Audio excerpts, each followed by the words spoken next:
I just made an election prediction video last week about the 2024 presidential election.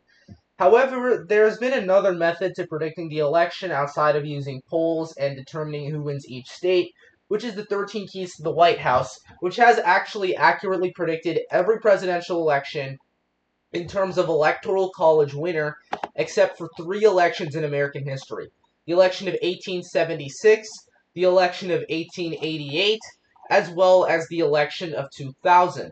And when it comes to the popular vote winner, it has only been wrong in the 2016 presidential election. And this time around, Alan Lichtman is one of the only credible predictors who is saying that Joe Biden will win the 2024 presidential election.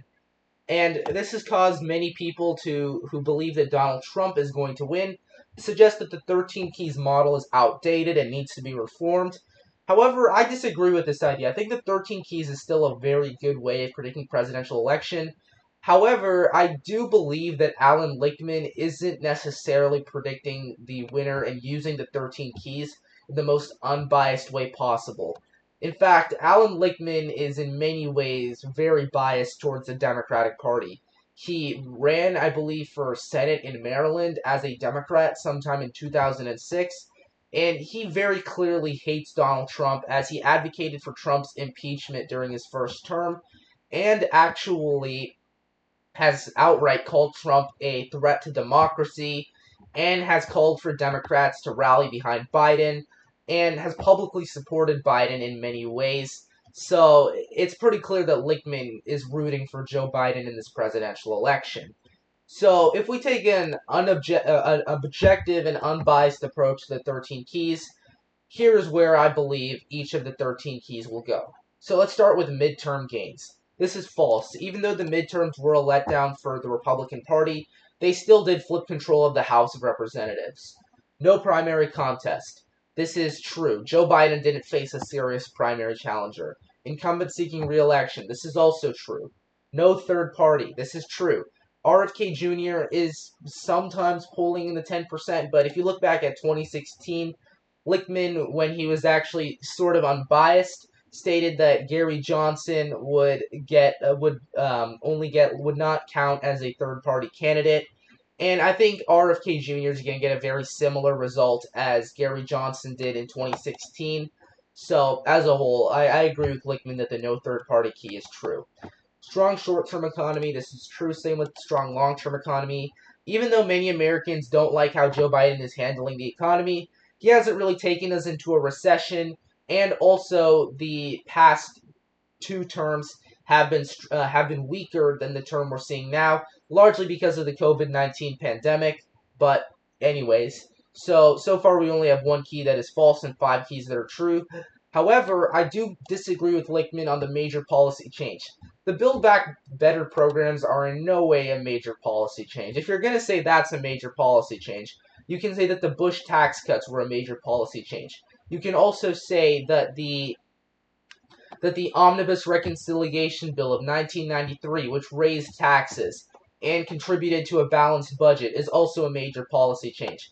You can say that in 1988, 1992, when George H.W. Bush raised taxes, you can argue that's also a major policy change, considering how in the two past terms, Reagan didn't necessarily increase taxes. He actually vastly cut taxes.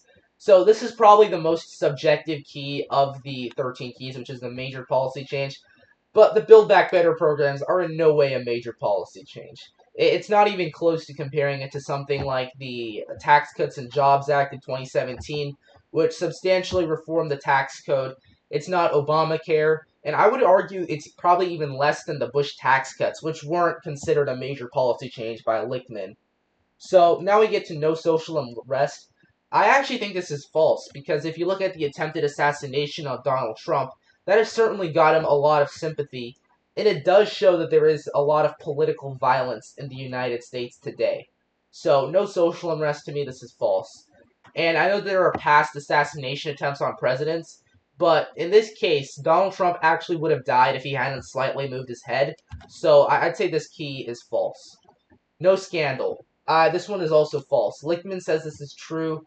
I disagree with this. Joe Biden and like his supporters have been concealing his mental fitness for the role of presidency for years, and that showed up during the first debate with Biden and Trump, where Trump clearly won that debate, largely because Biden was unable to speak and was incoherent. And for many, and Biden's staff was stating that all of the clips of Joe Biden doing like crazy stuff were largely right-wing deep fakes using AI, but we now saw with that debate that is not true. And considering how this has been concealed from the American public, this is certainly a scandal. And in fact, there's been 36 Democrats who have called on Biden to step down and not run for re-election as a result. So that's a scandal. No foreign military, no military failure. This is false. You saw the disastrous withdrawal from Afghanistan. You're also seeing the war in Israel with Gaza, and also the war in Ukraine against Russia. So yeah, major foreign military success, not necessarily. Even though some people could argue that the Russia, Ukraine, and Biden's handling of the issue is a foreign policy success, most Americans actually disapprove of Biden's handling of the Russia-Ukraine war.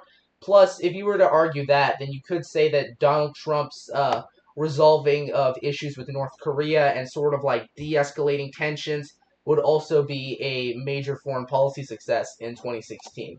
So yeah, charismatic incumbent. This is false. Joe Biden is very unpopular right now. He has an approval rating, I think, in the late 30s. Uncharismatic challenger. This is true. Donald Trump is not charismatic outside of his base. So there we go. 7 false keys, 6 true keys. Many of the people who've been trashing on the 13 keys are mostly just looking at it because it doesn't really give them the result that they think is true, but I think the 13 keys are still a good way of predicting elections. I just think that Lichtman is predicting it, or is just using them in the wrong way. So anyway, thank you guys for watching this video, and make sure to like this video down below and subscribe to the channel.